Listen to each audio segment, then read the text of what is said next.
ये कहानी है एक ऐसे गांव की जहां लोग बहुत खुशहाल और चैन की जिंदगी जीते थे। उसी गांव में रहते थे 4 जिगरी दोस्त, ज्ञान भाई, अज्जू भाई, B2K और राय स्टार। ये चारों हर वक्त साथ रहते, मस्ती करते और जिंदगी को बेफिक्री से जीते। लेकिन फिर एक दिन ऐसा मोड़ आया जिससे सब कुछ बदल गया। एक सुबह गांव के बीचों बीच B2K की लाश मिली। पूरे गांव में डर और मातम का माहौल बन गया। गांव वाले कहने लगे शायद उसने आत्महत्या की है, मगर राय स्टार को कहीं न कहीं कुछ अजीब सा महसूस हो रहा था। उसका दिल कह रहा था कि मामला कुछ और ही है। 2 दिन बाद रात के करीब 2 बजे ज्ञान भाई और अज्जू भाई ज्ञान के घर बैठे इस घटना पर चर्चा कर रहे थे। अज्जू, तुझे क्या लगता है, क्या सच में B2K ने खुदकुशी की थी? ज्ञान, मुझे नहीं लगता B2K जैसा बंदा ऐसा कर सकता है, कुछ तो गड़बड़ है। अज्जू घबराकर, भाई अब तो डर लगने लगा है, कहीं अगला नंबर हमारा ना हो। ज्ञान, अरे डर मत, कुछ नहीं होगा। अज्जू, ठीक है भाई, अब निकलता हूँ, काफी रात हो गई है। भाई अपनी बाइक लेकर घर के लिए निकलते हैं। रात शांत मगर भयानक थी। हवाएं तेज चल रही थीं और रास्ता सुनसान था। अचानक उन्हें सड़डाचक के बीचों बीच एक सफेद चीज पड़ी नजर आई। उन्होंने बाइक रोकी और धीरे धीरे उसके पास जाकर देखने लगे। तभी वो चीज अचानक गायब हो जाती है। अज्जू घबरा जाते हैं। तभी पीछे से एक लड़की के रोने की आवाज आती है। वो पलटते हैं और देखते हैं एक लड़की सफेद कपड़ों में खड़ी है। अज्जू हैरान होकर,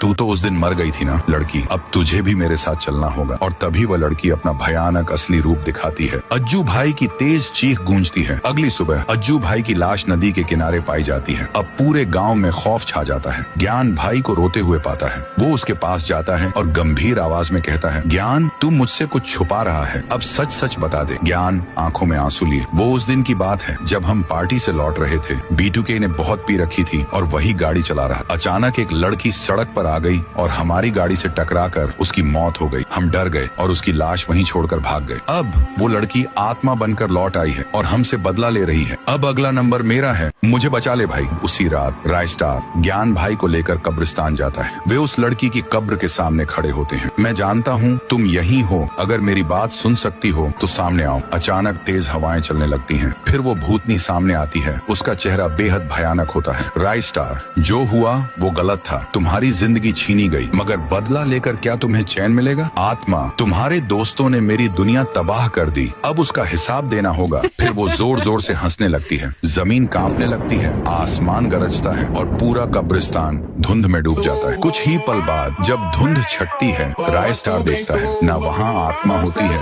ना ज्ञान भाई।